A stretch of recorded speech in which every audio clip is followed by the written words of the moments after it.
Hello everyone and welcome back to Frugal Latina. Let's talk about our March wrap up and let's do the tiniest savings challenge ever. Come on now.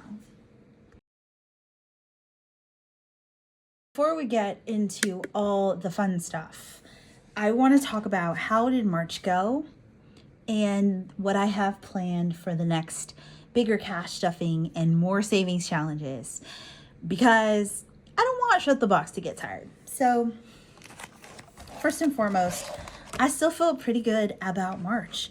And funny enough, March was the least amount I got paid in the past 3 months. The past 2 months that I have been a 7K month. Actually, I probably should flip to the back here. So I use this tracker to sort of dedicate to tracking all of my expenses. I do this summarizing at the end, but in the month of March, I only made about 4,500 compared to like 7,600, 7,100. So that was kind of eye-opening to see how this went. I did end up spending more than I made, but I had some savings challenges that I was able to do. So altogether, this quarter alone, I was pretty impressed with the amount of savings that I had. So where did I go nuts is the question. And the truth is, it was in eating out, like food, and it was also a little bit of playing catch up because, mind you, I took a vacation the first 3 days of this month, and that also meant that I was missing 2 days off my paycheck. So 16 hours, right? Thank God that was broken up between 2 paychecks. But the point is that there was some money missing. I made $300 less the last paycheck of March, which is what accounted for all of that. So groceries, I actually was under. So the last half of March, I only spent $164, and then the first half of March was $183. And I think that little bit of time in between grocery shopping has really helped. Gas, I was still under at 83. Debt, I paid almost $2,000 this month, which is awesome. The BECU credit card, it's gone. It's done. That debt is gone. However, I still have debt on my Capital One credit card that needs to go. I plan on paying for that at the end of April. Groceries altogether was under 400, which is great. And then bills was a little bit under 300. Here is where I messed up. One, light. I always forget about it. It's like out of sight, out of mind for me. My light and electric is all kind of in one. It's $163. Yeah, youch. But that also means that laundry gets done and dishes are never in the sink.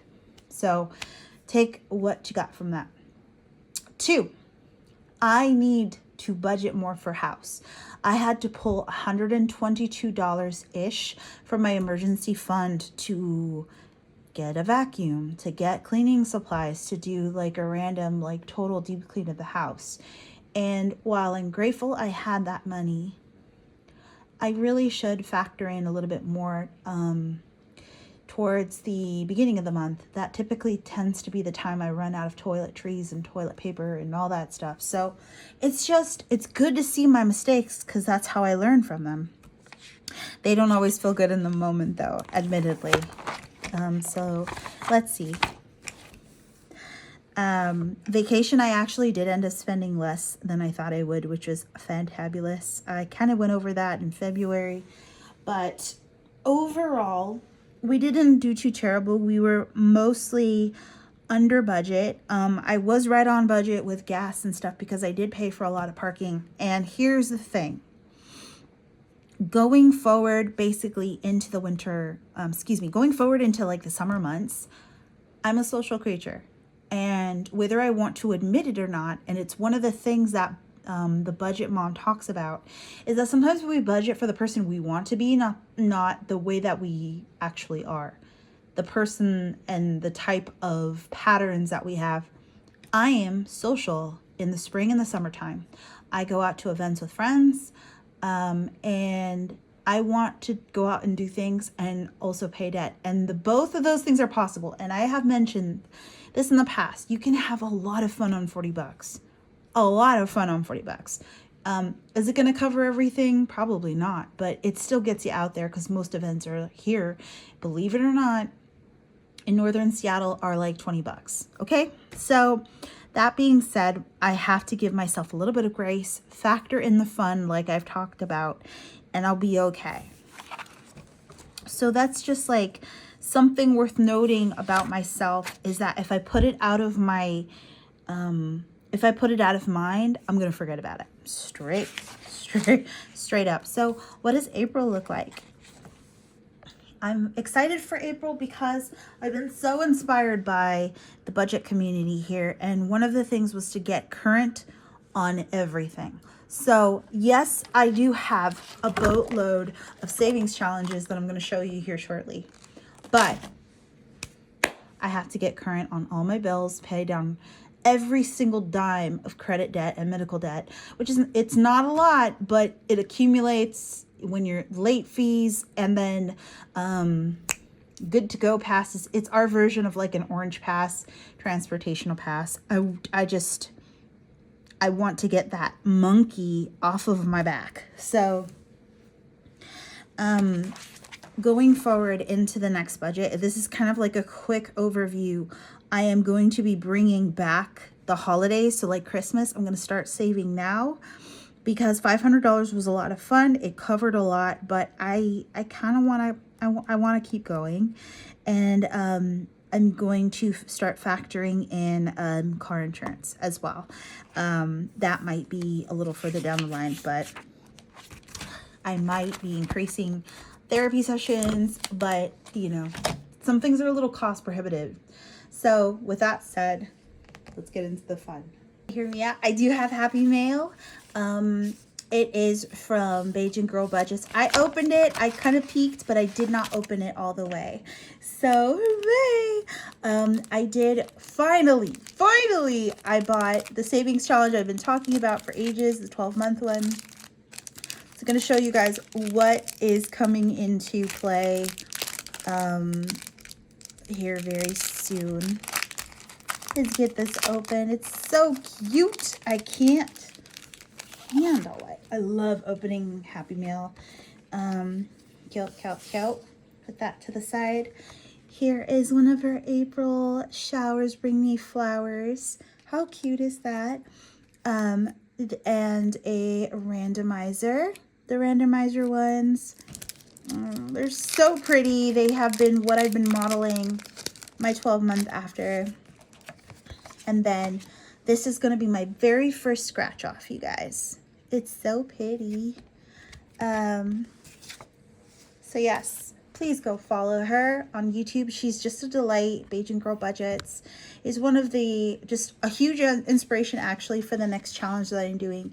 The challenge that I'm about to do is itty bitty, you guys. Itty, absolutely bitty. And then this is going to go into my 12-month folder. It is the strawberries. They're so cute. I did request a switch, but I don't think that happened. That's okay. I did it like super last minute. I'm sure it was already shipped out at that point. But here are the cards. They're just, I love it. I love the detail. So, okay, so what are we doing? Have you ever seen a challenge you damn near leapt off of your couch and was like, I have to do that one? That's how I feel about this one. This one, we have 1, 2, 3, 4, 5, 6, 7.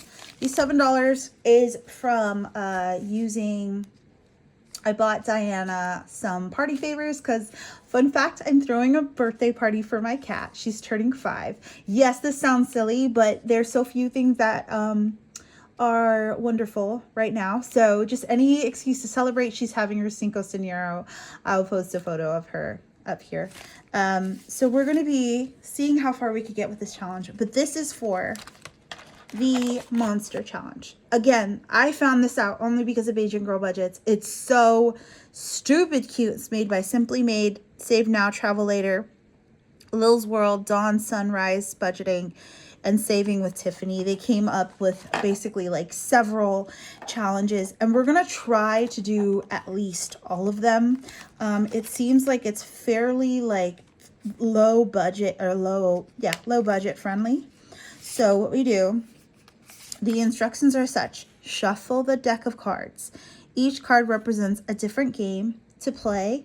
The player takes a turn and draws a card from the deck.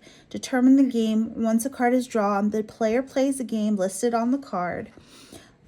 Play a round per card drawn. End of round. Choose.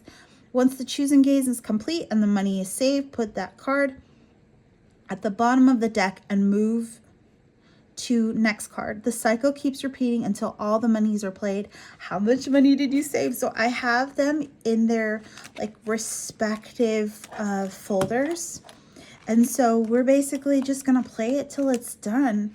And I figured, what better way to sneak in a little savings challenge than to do one that seems kind of friendly. So if we have to do an IOU for this one, it's okay, but we'll resume, you know, shut the box stuff later. I thought this would be rad for folks who really do need to see an option other than super high roller savings challenges. So I have my little highlighter or my marker here, and so we're just gonna shuffle these.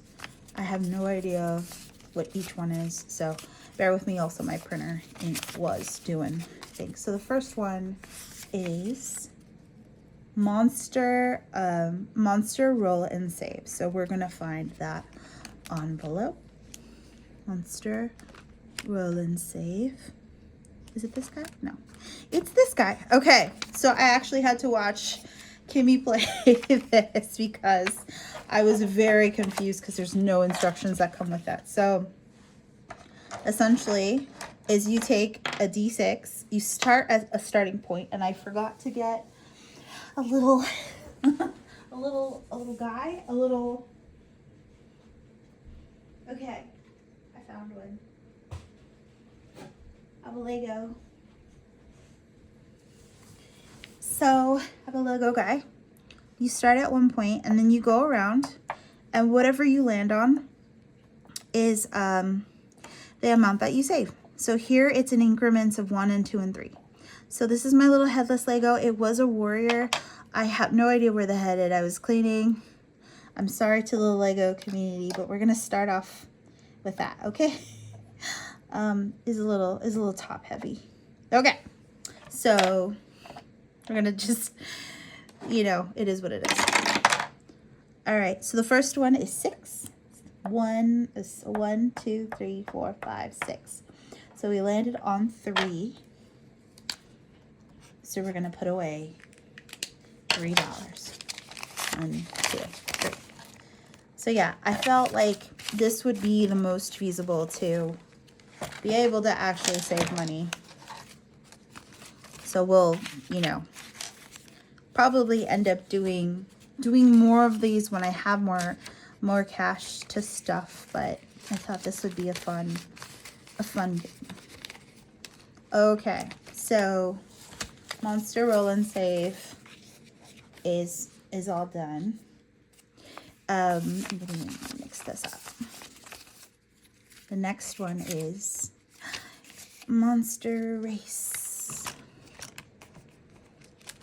So Monster Race is very similar, where you have to roll a dice, ideally a d6, and you know, whichever number lands, you mark it off and save that much.